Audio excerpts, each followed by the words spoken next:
everybody, this is Shayna Hiller from Build Your Personal Yoga Business. And today I'd like to talk about when you should start hiring people to help you grow your yoga business. Now, this may seem crazy. It's like, wait a second, like I don't even have a yoga business yet. Like, well, I can't hire people. Like that's, for me at least, that was a little bit scary. Now, if you're opening a yoga studio, right, or a retreat center, that's obvious. You're going to need staff. That's different than what this video is about. This is more so if you really just want to grow and expand your yoga business. Sometimes, let's put it this way, sometimes, and I've heard this a lot from many yoga teachers, we feel like we've got to do it all ourselves. The website, the brochures, the business cards, the social media, whatever it may be, the blogging, the website, this, that, the other thing. And it's like, wait a second, I'm not a tech genius, I'm a yoga teacher.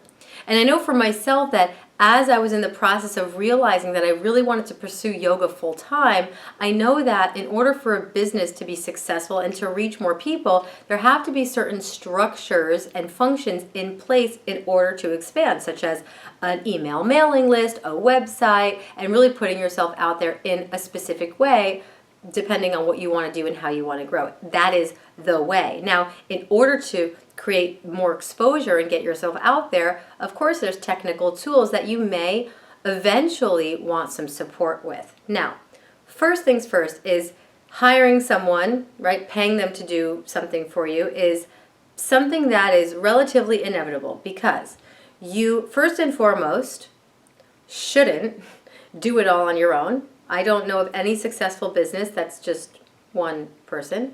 And two, you can't. It's like literally impossible. It's virtually impossible. You will go crazy. I'm just going to say this now so that you know, because guess what? Been there, done that. It was actually hard for me. As much as I intuitively knew that I kind of needed some help, I felt like I needed to be the one controlling everything in my yoga business until eventually I surrendered and I started delegating. Now, to be creative, think outside the box. You do not necessarily have to pay someone money in the beginning to help you. Do you have someone in your network, your friends, your family, your immediate surroundings, a fellow coworker who's really good with web design? Maybe you offer them complimentary yoga in exchange, right? Or a testimonial for their work. Do you know a photographer, or do you have a friend who could help you? Because again, it's like if you're setting up your own camera and taking your own photos and doing your own web stuff and all of this, again, it's not to say that you shouldn't do any of these other things. For example, I've built my own websites. I've learned about advertising, internet marketing. I started this YouTube channel all on my own. But there will come a time, because you are on the path of growth, where you've got to start harnessing your energy and concentrating on the things that you're really good at and delegate and ask and be open to receive support from others. And in the beginning, you may not have the means to pay someone in money, so it requires critical thinking. It requires out-of-the-box creative thinking of like, okay, who can I ask for help? Did you hear that? Who can I ask for help? This is so simple and so often overlooked. So that's the first step, is to ask for help.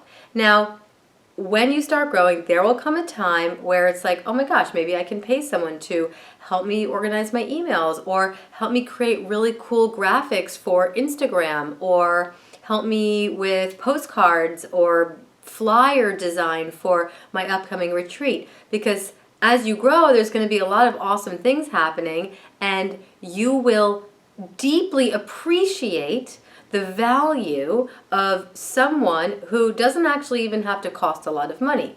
There are many freelancing websites where you can go online, interview people, actually type in the exact price point that you want to pay, the amount of hours that you would need help with, and there are experts out there who can do the thing that you need done very quickly and very efficiently. It's not to say that you can't do it or that you shouldn't do it, but if this whole process is about energy, right, or like having energy, aligning with your purpose, it's important to avoid wasting energy and time on those things that cause a crunch.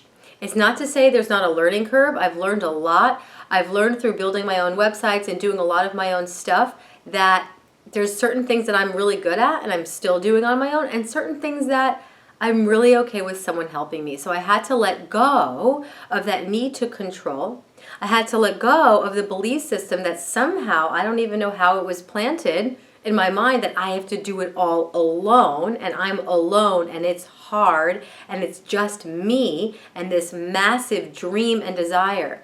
It's like as if the tree is not connected to the ground and the earth. It's as if the leaves are not connected to the air around it, oxygenating the environment, right? Everything is interconnected, and this is actually an opportunity for you to activate higher wisdom and start pulling in, calling in, asking for help, thinking about the people around you, because as you grow, you're going to want the support. As the tree grows, the roots grow deeper. It depends on the earth more in order to bear more fruits and have more leaves. This is nature. So I really want you guys, whether you already teach yoga, whether you have a desire to, consider yourself blessed and fortunate to be able to get this seed planted in your consciousness that as a business, as an entrepreneur, as a yoga educator, if this is something that you desire to make your primary career, that you deserve to have the help that you need. And it can actually flow much more easily and create way more abundance for you when you relinquish the need to control, when you start asking for help, and when you allow yourself to receive that help. Just see what happens from watching this video and tuning into this frequency of being open to receive help. Okay, that's it for now. Subscribe if you haven't already. Check the links below. If you're newer to this channel or if you haven't yet downloaded the 8 steps to building a thriving yoga business, not only is it an ebook, but it's an entire course filled with exercises, journal prompts, quiz to get you really starting the journey with clarity, to get you to understand how to thrive in this industry without losing integrity, without losing authenticity. So go down there, download it now, do the practices, and take this in. Let this information digest. Let me know in the comments how this goes for you. I'll see you in the next video. Namaste.